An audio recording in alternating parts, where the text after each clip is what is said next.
Hunter, thank you for coming on the podcast. We were just talking before we started about how NFTs has absolutely taken over my mind for the past, I don't know, month or 2 months. I first got into it with Gary Vee's project. The Intuitive Iguana is what I purchased way back in May. And since then, I've dabbled in and gotten so excited. And you are someone in the space that is clearly has their finger on their pulse. So I'm so happy to have you here, and I'm so excited to talk about whatever we're going to talk about today. Yeah, Danny, I appreciate you reaching out. That's super excited to hear about the Iguana and Gary Vee. Is it a core? I have to ask, is it a core? What'd you get? It's just a rare. It's a rare. No, so there's nothing wrong with that. I love that. It's interesting. Why did you pick a rare over a core or a spec? What was your thought process on that? So I wanted, first of all, Gary tweeted to me the Intuitive Iguana. So that was so cool. And I was like, okay, that was a direct tweet at me. That was a sign to me. This was before he dropped the project. But for why I picked rare instead of the floor. The floor is what? What is that called? It's just a core. It's called a core. A core. Yeah, so the reason why was because I said to myself, I wonder if it's rare, it'll probably appreciate more, even though they're probably around the same price. So that was my thinking. I didn't know if that was dumb thinking. I didn't know if that would play out. No. It's only been 90 days. Well, the crazy thing is only 90 days in this space is an eternity. If you go look at most of these projects on a 90-day time scale, they have come and gone. I would say VeeFriends is the one project that if you look at, it has pretty much held this trajectory of up, good volume, good price action throughout the last 90 days. So you couldn't have gone wrong with anything. And I think no matter what you have, based on how he's built his company, how he's built the project, you'll do well. So I picked up a 555 fan, a spectacular lava background. That was just kind of I believe in it, and I made some guesses and intuitive, speculation into what would come out of that purchase. And I think on all the little tidbits he's dropped and what I've heard from the team and people that know more than I do, that I did make the right guess with that and what I wanted to get out of it. So I'm excited. Do you have any plans to flip that, or are you going to hold that long term? So I have it listed right now at 105 ETH, and I've gotten some private DMs for like 50 and then a whole bunch of like in the 30s. I had it listed at 33 at one point, and then I delisted, and then people were like, hey, I would have bought it for 33. Will you relist it? And I was like, no, I actually would not let it go at that point. So yeah, I don't think I would flip it. If somebody were to come and take it at 105 when the announcements for it come out, I wouldn't be sad. I'd be like a little bit of FOMO, just like missing out. But I would immediately go back in. I think I would buy like 2 or 3 additional ones if that's sold at that price. Pick up a gift goat and then 2 more, and then I would take me and 2 friends to VCon. That would be what I would do. Yeah, I have my iguana listed at 50, and just like I figured that would be pretty crazy money. I would probably just try to get back in. And why do you think so many people underestimated VeeFriends in general? So I think it comes from a space of most of the NFT people don't view Gary as an insider. And in full transparency here, I'm a huge Gary Vee fan. I have nothing but love for him. It really is like my dream to like be friends with him, I guess. And I've talked to him a little bit over the last couple months here in our private interactions, and I think just the community of the normal 25,000 people looked and were like, great, this guy thinks he's going to sell these at this price. And I think they underestimated what his fans are going to do. His fans are primarily his buyers. Like if you do a wild analysis, most of the owners are like, well, they own one NFT and it's a VeeFriends. And, I think that's where the underestimation came from. I think when things clicked is when, it wasn't like a pump and dump. And when we saw everybody, noodle handed. Most of the people that bought were like, this is it. I'm holding it for 3 years. You'll have to offer me an insane number to pull it from my hands.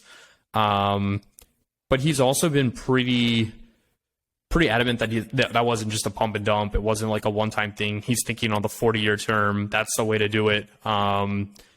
And I think people are looking at quality now. Like, quality is a real project and filter.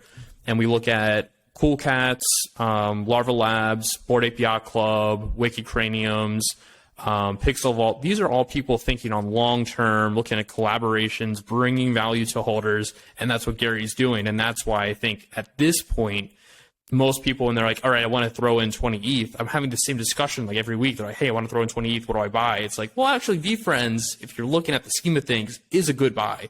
But it is hard for some people that are new to the space to grasp like this very like childish drawing, how that could be worth 30, 40, 50 grand, and what justifies that. And I don't have an issue with it because I've drank the Kool-Aid, but it really does come down to who's running the project, what is their vision, are they going to be able to act on? That's a big thing. And I don't want to go on like a long rant here, but there's a lot of promises being made. But when you buy something, it shouldn't just be on, here's the roadmap. The roadmap's 5% of it. The other 95% is, can the people that are claiming this is our roadmap act on it? Can they execute? Because it is probably one of the hardest things for like a business and brand development aspect to take something like, VFriends or Cool Cats or Bored Ape Yacht Club and actually build something that has intrinsic value to it, like, an animated series or like kids lunchboxes or backpacks or whatever it's going to be, that provides value back to the holders and really, exponentially increases that investment's value. Yeah, something that Gary's talked about a lot is, especially in the space, is like betting on the jockey, because while in entrepreneurship world that is so important, the person running the ship, but in NFT world it's even more so the case. But yeah, I want to go for it. Well, I was going to say, like, we're also in a space where like there's 1,000 new ones popping up every day, like, well, a couple hundred new projects every day, which means it's not like hey, I'm going to go start a cell phone case company where, yeah, there's some popping up, but not a new one every day that's like really, and like people are looking and like searching for a new one. In NFT space, you really have to be loud, but quality at the same time to get attention and take off and hold that over a 90-day period. That's not easy, because today we're looking at X, tomorrow we're at Y, next day is Z, and it's really hard to hold that attention. So I want to get in the weeds in this conversation, but I also want to go backwards to your first foray into the world of NFTs and how exactly that came to be. I know you posted your first video on YouTube 2 months ago, but that probably feels like an eternity ago. And I'd love to know how you started and said to yourself, I'm going to start putting out content related to NFTs, and where that journey began. So the journey began with me in a Turkish Airlines lounge, actually. If I had to like go back and really pinpoint where I got really aggressive on the space. And I think it was after like a couple of drinks, the two guys I was in this lounge with were like, hey, like, have you read Vitalik's new blog post? And we're like reading it. And then like somehow Top Shot came up. I don't know if it was somebody mentioned it or what. It was just on Twitter when I was reading more about this Vitalik post, and I was like, okay, well, I've been bullish on Ethereum for a while. Let me try one of these Top Shot drops, and I enter the raffle, and I think there's like 250,000 people for like 60,000 packs. I got a pack. And then I got like a Zion card, and like I turned $14 into $600 in like an hour. And I was like, oh, okay, like this is cool. Like, but at the same time, I was like, this is insane. Like, why has nobody done digital playing cards like this? This is, and I've had some companies before. I've dabbled in some private investments, and it was like, dude, this company's going to be big. and it hit, like it clicked right away. I was like, I get it. But what's the technology? Well, I don't understand it. And I had like a notebook, and I started like looking at NFTs, and I would like write down every acronym I didn't know. And then it turned into just a notebook of acronyms, actually. And I just kept diving deeper and deeper. And I was like, when I get to a point where like I can read through all these acronyms, understand how each is related to each other, understanding, what's going to happen with Ethereum, why this is scaling the way it is, how it impacts not only like the art, but like the music, and even like, now we're seeing like, how does it impact the comic industry? And every day it kind of goes somewhere new. And once I understood all that, I was like, wow, this is 10 years from now, I will be like, I saw like, the plane being built in the Wright Brothers factory, and being like, oh, the analogy I've used is like, this is like walking the Las Vegas Strip in the 50s when it was like 2 or like 4 buildings up the side of a road. And they're all one story, and being like, yeah, this is going to be the Strip in 2021. I know it's coming, and having like the insight to like, all right, I'm going to buy some land. And even if it's like really shitty for 5 years, I'm going to eat dirt and grind. That's my mentality. So I went all in. I essentially liquidated all of my investments. I liquidated, I would say I have right now, net worth wise, I probably have 95% of my net worth in NFTs. Not in Ethereum, just purely in NFTs or DAOs. So I'm like fully in. I started like looking more, and I was like, hey, I want to make a personal brand. I want to like build, and I want to make content. It's kind of been one of those things. I just put up a video. I was like, somebody's got to talk about this. And it's just kind of gone from there of me wanting to not only catalog like and keep myself, up to date on things.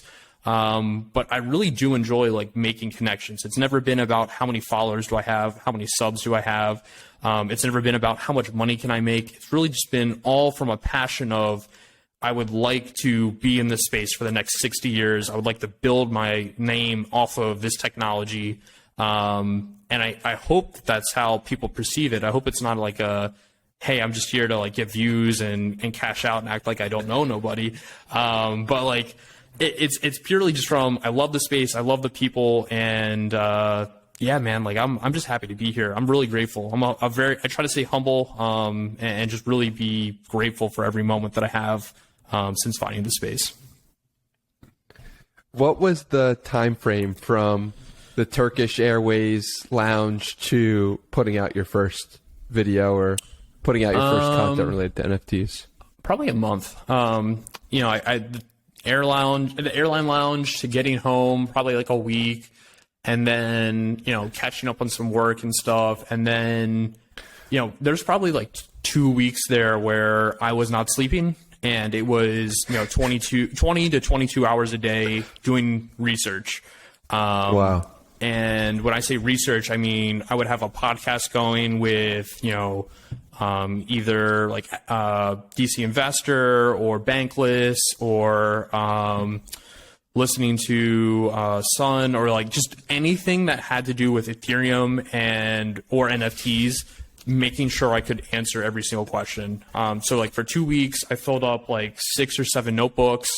And this is what I tell people: if you're going to you want to get aggressive on the space, you got to wake up every morning and act like, today's the final exam and I haven't gone to class for the entire semester and I have 9 hours, or I have 18 hours of awake time to study, and you just got to go. And it's not easy for everybody. I've definitely made some sacrifices, like, friends and relationships, to kind of go after this space. And I've made that decision. And I understand the consequences, but it is really like, this is a once in a lifetime, once in a generation, generational wealth. There's land for grabbing. And I've seen this play out over the last 10 years in different industries. Crypto obviously is the most relevant one for people.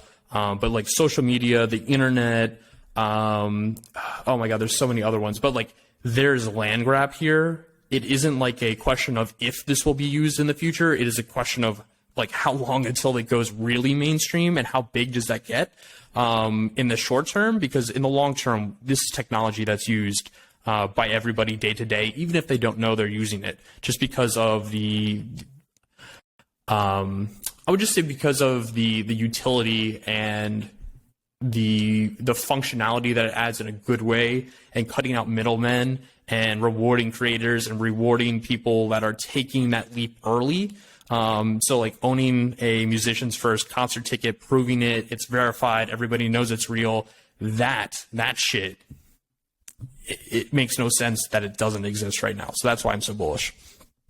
What drew you in the most? Like, what made you say, okay, I got to do 20 hours of research right now? Was it going from $14 to $600 in a second, or was there something else? Yeah, I mean, so the business person in me says yes. Like, the money was like a whoa, that's crazy. My background's in mechanical engineering. I would say just my technology understanding as well as my business both said like, whoa, this is actually something that's useful and can be used by millions of people. It solves lots of issues. And when I looked at like the music industry and thought about what does it mean when every artist gets a royalty off of every play, or they still own their music when it goes out, that was like there's been so many, like, it's clicked, and I'm like, all right, I'll double down. Technically at this point, I'm like quadruple down, or like 16x down. Just because there's been so many moments where it clicks and it clicks and it clicks. And when I get those moments of it makes sense to me, I have conviction, I understand it, I keep going and pushing and trying to figure out more and more. And it's hard though. I took like the last week I took off for some wedding stuff, best friend, since, high school. And it was like 6 days of like being away from the computer, not away from NFTs, because that was all I talked about with this group that I was with. It was really funny. But to be away for even a day or two is hard, because it's so much catching up to do, because it moves at hyperspeed. Okay, so you're in this group and no one has heard of NFTs before. Have you heard about the bus story? I have not. I've heard of it. I haven't heard about what it is exactly. I saw you tweeting about it, but I didn't. So I don't know anything further than that. I was on this bus to Virginia, and bus full of people, and somebody asked me, Hunter, what are you working on? And I was like, oh God. I was like, oh shit, here we go again. And I kind of tried to play it off, because I hate being that guy who like works NFTs and everything. I feel kind of guilty. And within like 15, 20 minutes of that question, I would say the entire bus, I was explaining what is MetaMask, what is an NFT, what my biggest flips have been. Because the money, again, draws people in. They see the financial. And that's the easiest thing, because like whenever you give a speech, your opening line should be like that grabber, like where it gets everybody's attention, and now they're like hung, like, okay, tell me how you turned 16K into like 400K in 2 weeks. Like that's a grabbing phrase. Like people hear that and like, okay, I got 16K to give you, like, let's do it. And from there was explaining to everybody, okay, this is, what photography looks like. This is what music looks like. This is what an animation looks like in the NFT space. And why people are paying this much, why it's going to hold value, trying to make the, hey, like I was talking to one guy in the bus is associated with Rally Road, who fractionalizes, like sports cars, actually. And actually they're getting into CryptoPunks, and he got it really quickly, and he's like, oh my God, like this is insane. Like I've heard about it. I get it. And so by the end of this trip, or at least the end of the bus ride that day, 6 hours on the bus, everybody was talking about it. By the end of the trip this past Friday, everybody had made a MetaMask. Everybody had made a Coinbase. Some people had already purchased. And I think between like the group, the average investment was like seven to 10 grand, between, the entire bus. And I mean, I have messages every single morning from these people. Some of them have wives already, and their wives are into it. It's crazy. It's crazy to see people who knew nothing about it a week ago and were doubters at first and didn't get it. It just clicked for them. And when I see that, I understand, hey, like this is happening every single day, every single weekend, every single big event, every single holiday. People are going home and talking about this. It's only going to exponentially increase in the amount of people being onboarded. And what happens when this hits esports? What happens when a video game introduces NFTs directly into it, like a Call of Duty or a Fortnite? What happens when college athletes who are now allowed to use through the NIL, when they are allowed to now go and make their own NFTs and let players, college fans bet on them essentially and say, I own his, not only, it's not like his rookie NFL card, I own his like Genesis NFT. So imagine owning like the Lamar, obviously like he's, there's still the word's not out yet on Lamar, but like imagine owning like Lamar's freshman season, like his card. That's big. I just got chills, man. It's a whole new paradigm for the world. But that's the thing. It's accessibility for so many people. It opens up and makes a level playing field. You don't have to have a record label anymore to make $1 million off a song. I mean, yeah, Spotify has existed, but you can go to Audius, which is, blockchain backed Ethereum blockchain audio platform, and you can make royalties off of stream, make royalties off of people listening to your music. You don't have to be in Sotheby's to make money off of your art. You can be on OpenSea. And it doesn't mean that you have to have a huge marketing team behind you. It just means you have to be a player in the community. And you can go from being, a 17-year-old doodling in the back of class to being Qocious. There are no, it's flipping the whole game on its head. It's a middle finger to the middleman. It's a middle finger to the way it's always been done. And I'm a firm believer in when you cut out people that shouldn't be making money, and there's the rake is huge in a certain industry, those are ripe for disruption. And so I look at betting, I look at the music industry, I look at art galleries, and I just go, you're going to have you either have to adapt really, really quickly, or just I would be putting money in the bank knowing that your business is on the, about to be overtaken. From just a practicality standpoint, it's absurd that the artist from 200 years ago of a crazy painting that is shared today doesn't get any royalty from that. And because it's very difficult for that to happen in a physical world. But when you create a digital world where all of a sudden you can put on the blockchain 2.5%, 5% for any additional royalty, that person's family gets taken care of every time that artist puts a sale out there. Right. It's just more practical and it makes more sense. Right. And so that alongside in the physical world, you have to ship, there's, you have to deal with borders and customs, taxes of different countries. There's chargebacks. There are, waiting periods for some of this. And yeah, we still do see that with Christie's and Sotheby's. If you sell an NFT there, you're going to be waiting 90 days to 5 months at some points. It's, it just kind of makes everything trustless, instantaneous, fully verifiable. Provenance is not, on a piece of paper that can be edited. Things can't be stolen and just disappear and we have no idea where they went. If something does get hacked, we can see where it's going, how it's being moved. So I think in that sense, those are all pros for it as well.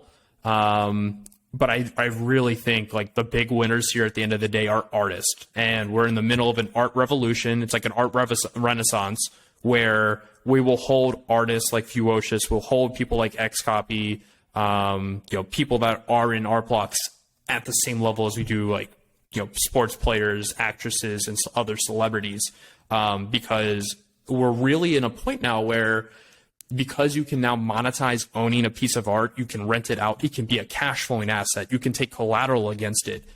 The game, again, flipped on its head, because I can go and take a Squiggly and a Bored Ape Yacht Club, get a loan against it, and go buy a house. I mean, that was a hard conversation to have with some people, and to see them go, no, you can't. And maybe maybe not right now at the level I'd hope to, but it's coming. That is coming. Because these are all very, very easy, transparent markets of, here's the fair value for X. Okay, here's an under collateralized, or over collateralized, loan against that asset.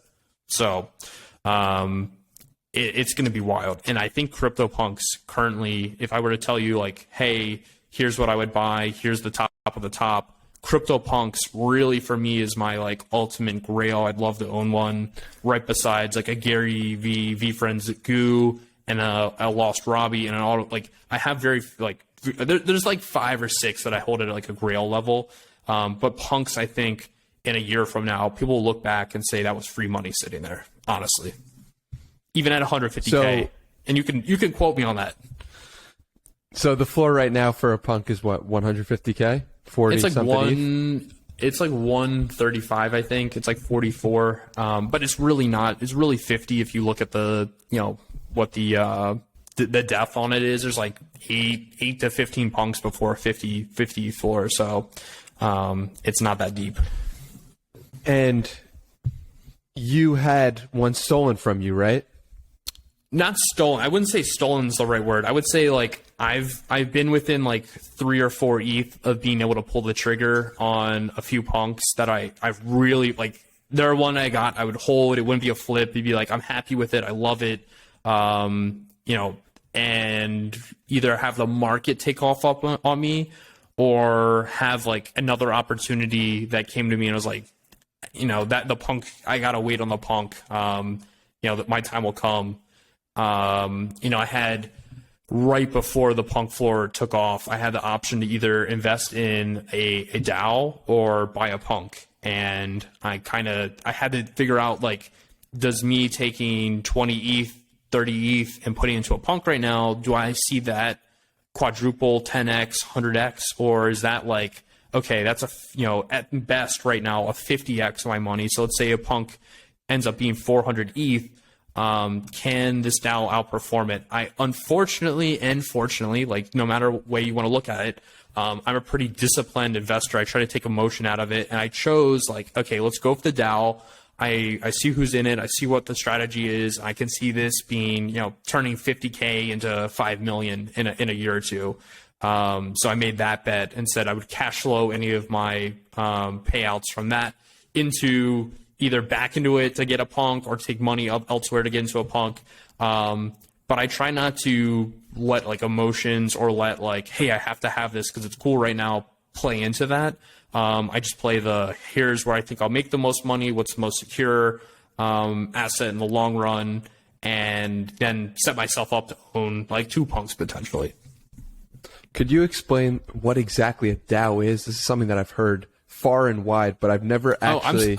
I'm sorry. Like, if any point I go like very technical, let me too technical, because I know not all your viewers know, but like a DAO is called a decentralized autonomous organization, DAO, and it's essentially a company. Like you can think of it as like almost an LLC, but it's essentially like a group of guys who get together. There's a multi-sig wallet, so it's like a MetaMask essentially. I think the one that is mostly used is called Gnosis, GNOSIS. So there's like 5, there could be as many people as you want, but they all have their own key to this wallet. And so for a transaction or for something to happen, either 100% of the people that have the key or like a majority of them, like 3 out of 5, will click. When you go to MetaMask and do a transaction, you have to hit that sign. And actually it's like you verifying, hey, I want to turn the key and do this. On the multi-sig, you have to have all these people hit sign to do this transaction. So what happens if someone dies or someone is unable to press the sign button for whatever reason? This is a great question. So there are people out there that set up these DAOs and look in, like we have attorneys, we have lawyers that look over it. There is like a structure, an operating agreement. There is kind of like backup. So like we don't require that, I forget, I think it's 6 people need to sign for there's 6 people that have keys, and it only takes 4 of the 6 to sign. It's either 4 of the 6 or 5 of the 6. So like if at any point somebody were to die, then we still have access to it. But like we will see some people, like if potentially we have a DAO that has like 5 of 5 need to sign or 5 of 6 need to sign, and like 2 of them die because they're in the same plane that crashes, that is a huge like security risk. Wow. So you definitely have to be planning for some of this, or at least like forward thinking, so you don't, especially when like we raised probably, I'm going to say we went from idea to raise to closing our first round in like 18 hours, 24 hours. We had $2.6 million in that 24 hours invested into the DAO. And then additional, you and how many others? Me and probably, I'd have to look, probably about 18 others. It was like I think the final was like 19 or 20 people. So, I mean, it was probably one of the most surreal experiences ever, from, you know, two text messages to a meeting to having funding and then it being closed in such a short period of time. And then having celebrities, like people that I'm sorry, I can't get into like exact names, but like to people that not only I look up to, but like I use their product, I know what they do. Like the fact that I heard their voice blows my mind. People that are making a change in the Ethereum ecosystem, like, and then be like, I want to be in the next round. I don't care what it costs. Like, I love this idea. Just one of the most surreal experiences since I got into the space. And like I said, I got into this purely from I'm interested. I like the technology, not from hey, I want to make money. Obviously, the money is kind of a result of getting so deep into this stuff. But I never thought I would have these conversations. I never thought I'd have, a drink with Justin Taylor, who's a product owner at Twitter.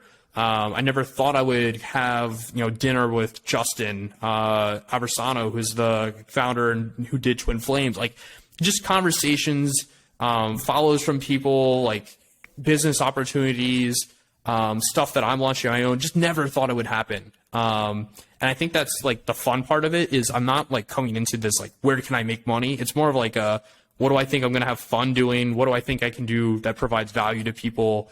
What can I do that I think is going to be important, I guess, and impact people's lives in a positive way? That's kind of how I as far as analysis goes, that's how I approach everything.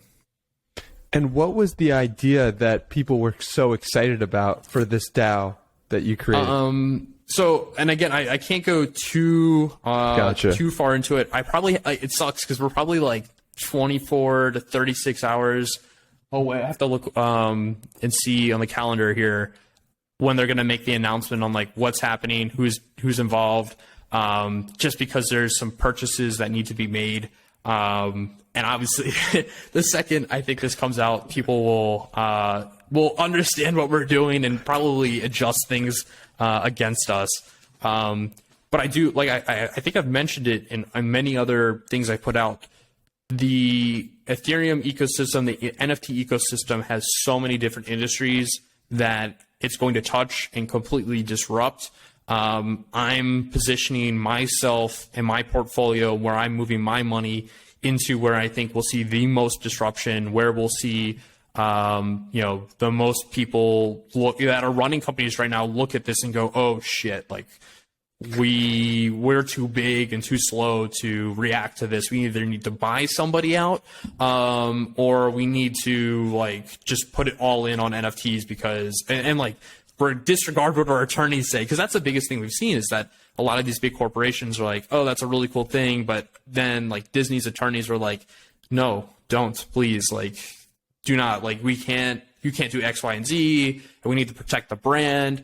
And I think right now, if you're protective, you're going to put yourself in a bad position. You need to be out there, high risk, make mistakes, lose money, potentially, F up some IP, but you're moving really quickly and figuring it out so that you're, ahead of the rest of the players in your industry.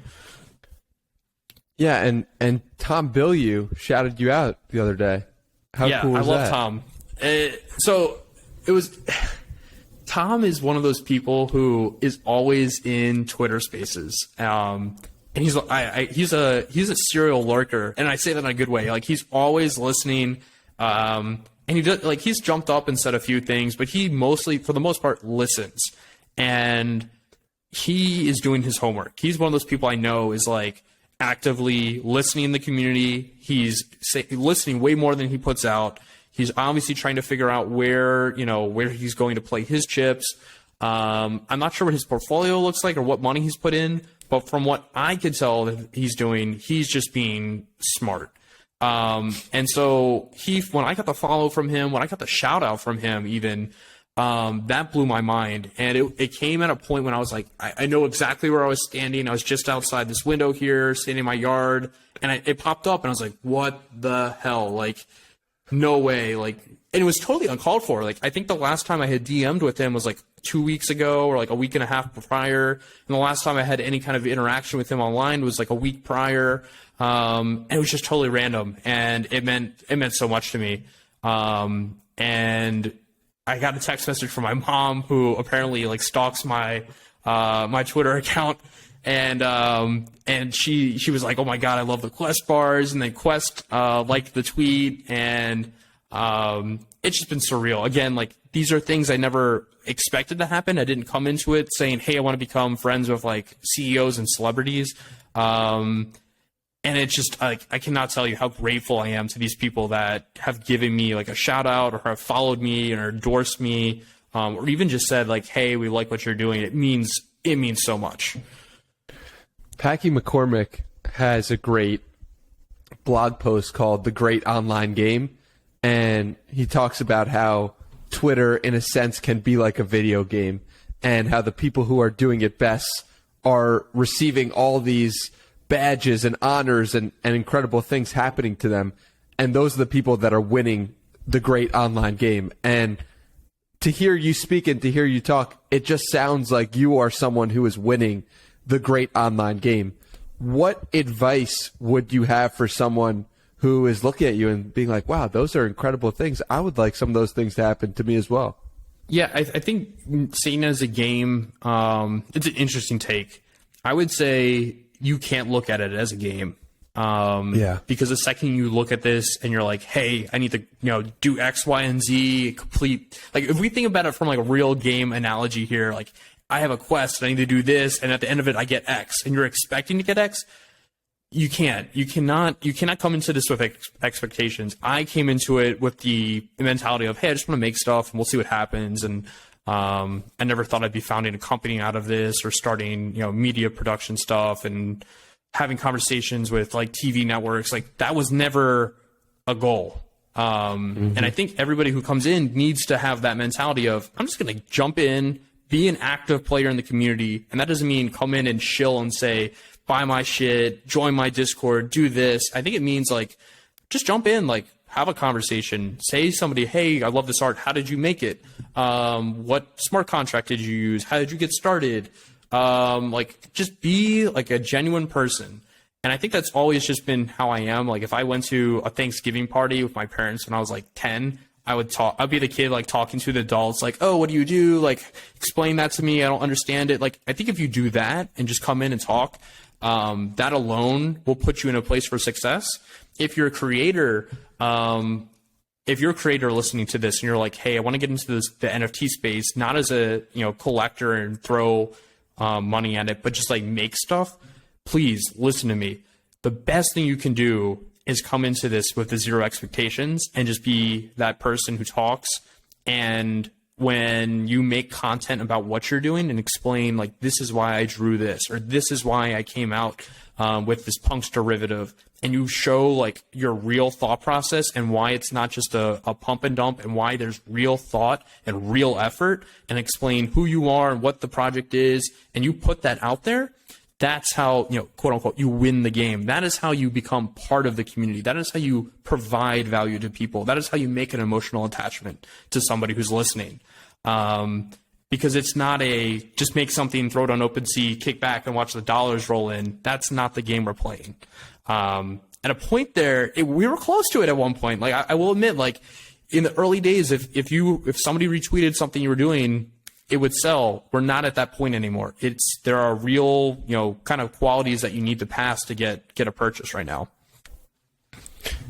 The supply is rising, right? It's like insane. $1 billion in OpenSea has been transacted in August already, but it's just like every day it seems like a new profile picture avatar community comes up.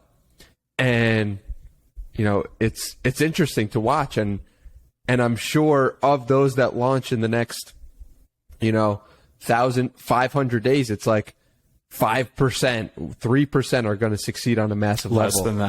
Less than that. Yeah. And I would say 99% of the projects that we see come out go to zero, or they just absolutely are illiquid and there isn't demand.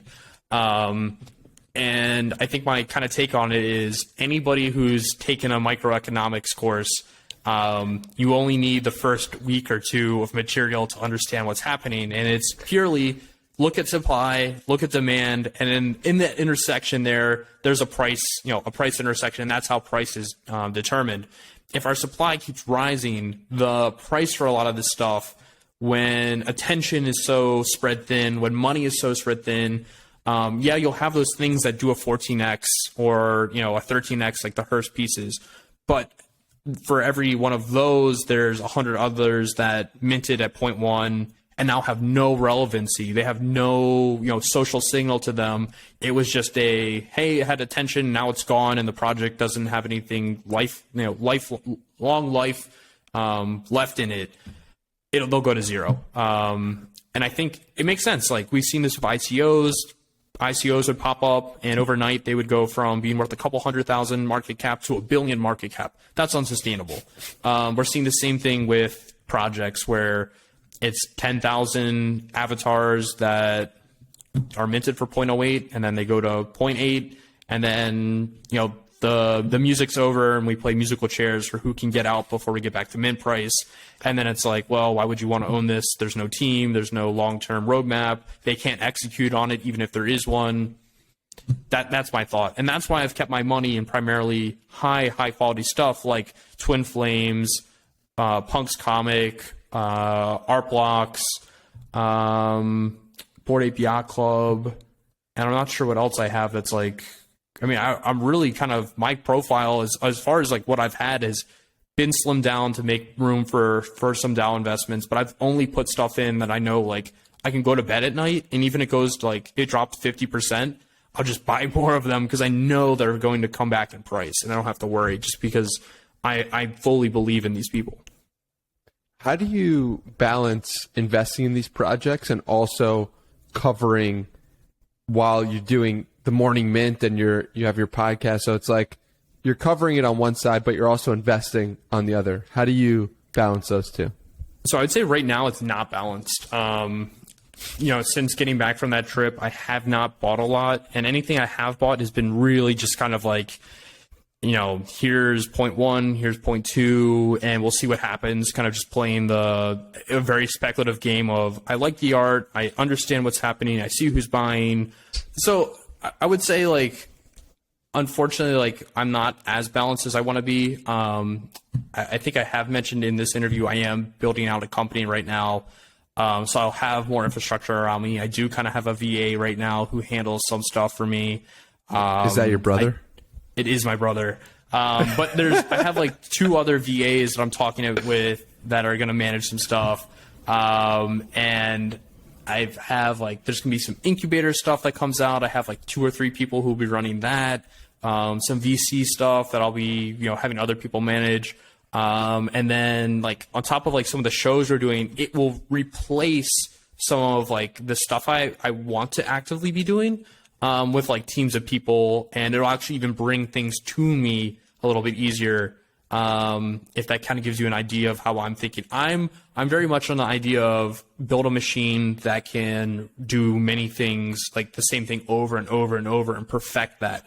So if I want to be in, like, the consulting and creation space, I want to build out a company and a team that can do that better than anybody else, the same way, better and better each time, like, and keep pushing the limit of what, is an expectation. The same way goes for investments. Like, I want to have a team that can look at a project, understand, like, here's what we look for, here are the boxes that need to be checked, here's how I think and how, the thesis that we'll have, and then teach people how to do that. So right now I'm really spread thin. I'm, like, between, like, interviews, doing my own thing, researching, making notes, And then, because of how many people I talk to, every once in a while, a project will come across and I'll be like, I love it. I love what it's going to do. I'll bet on it. Let's put in 0.3 ETH and see what happens. For the content creation, do you mean creating a machine for that? And if so, what does that look like? So I think a lot of people don't realize, like, when you look at just a simple podcast, there's a lot that needs to happen for it. Setting up, scheduling, the actual editing, if there needs to be audio reworked, uploading that, making sure, it's scheduled, has a description. That alone is a pretty intense, no, not intense, but like there's a lot of steps in there. Then add in YouTube, and that's just one show. And then imagine if you're going to do it within the metaverse. Imagine if it's going to be with, several other hosts. Imagine if it's going to be distributed live at the same time across many other platforms. And the branding that needs to come with that, the promotion, the media. And as you start adding more and more layers onto it and thinking bigger and thinking, okay, instead of me just making a YouTube video where I talk about stuff in the morning, what does this look like if it's a production network where like we're ABC and we talk about everything? We bring in analytics, we bring in premium content and premium ways that haven't been done before. That's how I'm thinking. I'm not thinking I'm going to make a show and it's going to be the number one show. I'm thinking I'm going to make a network and it's going to have number 1 through 10 shows on it. And it's going to have the backbone to do that, and the right producers and the right editors and the right minds that are supporting each other.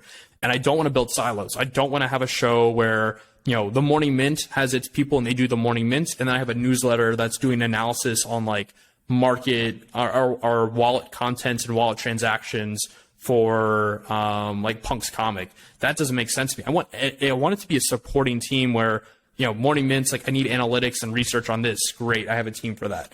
Oh, we need to know more about like this artistic, algorithm that's being used for this art blocks drop. Great. We have somebody who understands P5JS and open processing or Python and that code and can look at that and say, this is a very technical algorithm that isn't just a copy paste from a math textbook. They've actually taken the time to make like a very complex algorithm. I can't do all of that at once, so I'm going to build the team around me, and I'm going to provide opportunities to people that are working with me so that when they step into my company, I'm going to make them the best version of themselves. And if they want to go do their own thing, great. I've given them an opportunity. I've taught them, and they can go do their own thing. But I really want to make it where if you work with me, if you are part of the machine, I'll do everything for you. But I don't expect you to stay. Like if it's not the right opportunity, that's very selfish of me. And that's just my mentality on life is provide as much as possible. And, you can take some, that's fair. Like if you're providing something, but provide way, way more than you take and you'll be successful. 3 months ago, you hadn't even heard of an NFT, or maybe 6 months ago you were... I would say it was like right at the end of 2020, beginning of 2021 is when I found out about NFTs. It got really serious on it in January, February, and from there is when I made my like big leap and got into it aggressively. Gotcha. So a year ago you didn't know what NFTs were. I don't think a lot of people did. Today you're fully invested in the space and you're ready to build out systems, content creation. You're creating every day on the space, and you're fully involved in building a huge business, it sounds like, in NFTs, around NFTs. What do you think you would be doing if it wasn't NFTs? So outside of NFTs, I do have like investment portfolios. I do have a venture capital fund that does real estate as well as online websites. So like web resources, that old stuff. But like I would say that definitely wasn't like a breadwinner for me. My background is mechanical engineering. I work for a big tech company. I do artificial intelligence for them. Honestly, it's really hard. It's a hard question. I would say I've made some really big sacrifices in the last couple weeks here where, I had the ability to go work for somebody else that I've held at like the highest standard since like 2013. And that would have allowed me to go, live with my girlfriend at the time and be out there. But, I kind of kind of made the sacrifice, and I think I've made the decision that would make me happy on, I just got to go after this. And I think ultimately I would have ended up here no matter what, just because of how I kind of stay on top of what's happening in the world. I don't see any way, even if I didn't find out about Top Shot when I did, that I didn't end up finding about NFTs, 4 months later, or even like within this time period, and being like, oh my God, I love this, and having that same reaction. Even if I didn't make that $500 off the $14, like, I just think I'm driven by, what is interesting and what do I think is going to change the world. And that's just kind of the engineer in me talking. So I think no matter what, I would have ended up here.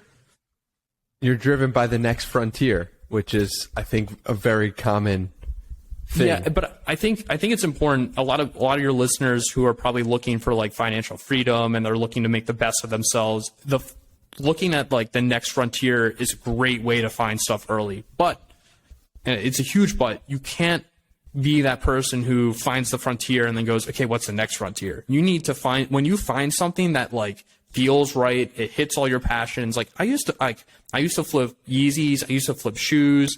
I was the kid who had a lemonade stand at the end of their driveway.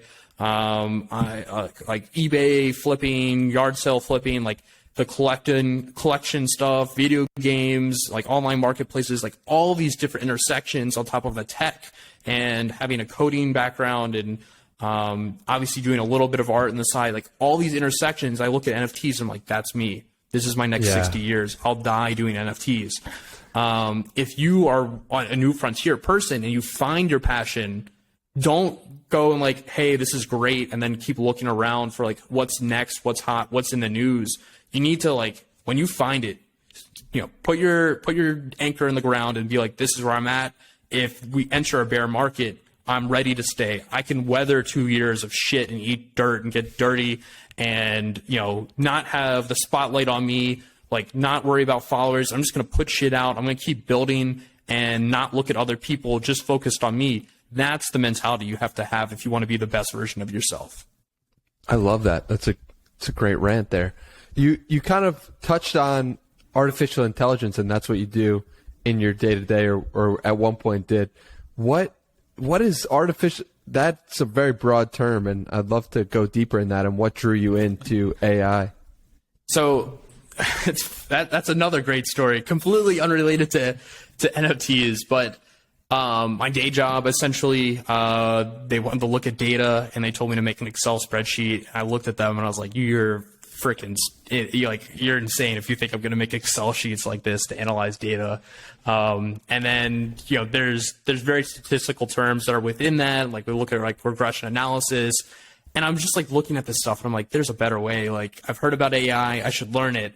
I took 6 months and I taught myself AI, while at my job. Started creating tools, started basically becoming like the know-it-all, kind of like de facto, like if you have an AI question or a data question or a computer vision question, you go to Hunter. And then over the last 2.5 years at my day job, I've kind of built up more and more and more as, being able to navigate the company within their ventures that, have either used for AI or could possibly use AI. As well as like investments into AI companies as well. But artificial intelligence is essentially just statistics, but you've trained a model or an algorithm to understand how to react to either an image or a data set, and it's kind of defined a thought process of nodes where if X, you have a certain input, it will tell you a different output. It's just a big function. What made you so willing to just devote 6 months of your time to learn this completely new thing? So I had an interview with Kath Simmerd last night, and I think she used a really, really good word, and I'll add another word to it. Obsession was the word she used. Like, I'm driven by obsession. When I see something and I can see what the end result is going to be, I understand there's going to be failures. I understand that there's going to be bumps in the road. I could even be wrong. And that's why I'm always kind of like open to like, navigating or pivoting or admitting like, hey, this isn't, you can't be emotional. You got to admit when you're wrong and reassess.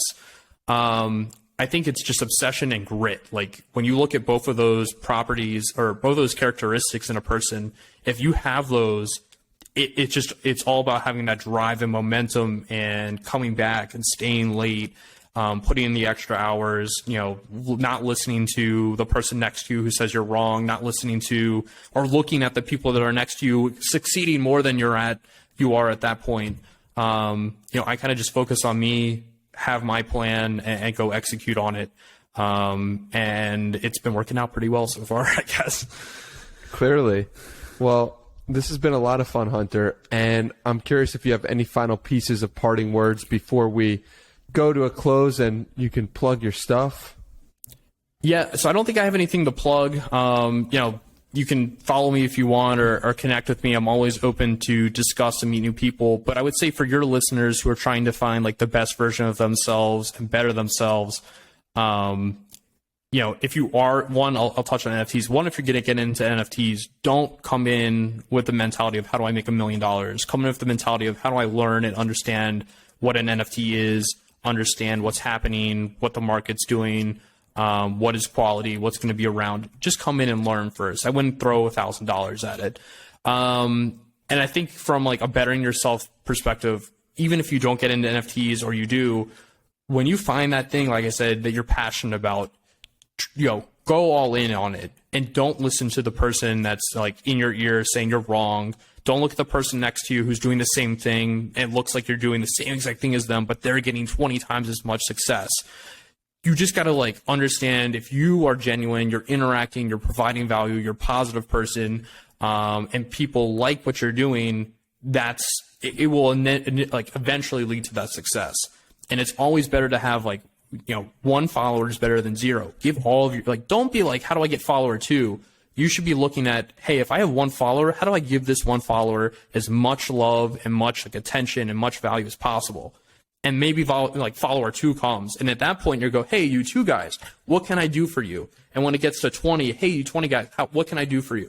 It should be that mentality that you have, not, hey, I wish I had 1 million and I only have 20. Those 20 people are your fucking best friends, let me tell you. Retweet, Hunter. Retweet. That was great stuff. I appreciate you tremendously. Thank you for coming on.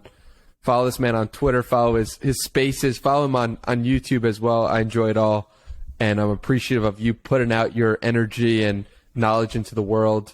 You're a real talent. I think we're going to look back on this interview in 10 years and be like, wow, those kids were real good looking. I can't wait to see what you do, Danny. I'm really excited for you. I talk to a lot of people in the space, and you certainly have that charisma and had that thing I look for in people. So I'm excited to see what you do more than myself. I appreciate it, and we're it's going to be fun to look back on for sure, and this will be saved forever 100%. On the YouTube and podcast fronts. Thank you for coming on. Looking forward to doing it again, maybe sometime in person, and appreciate you, man. Thank you so much.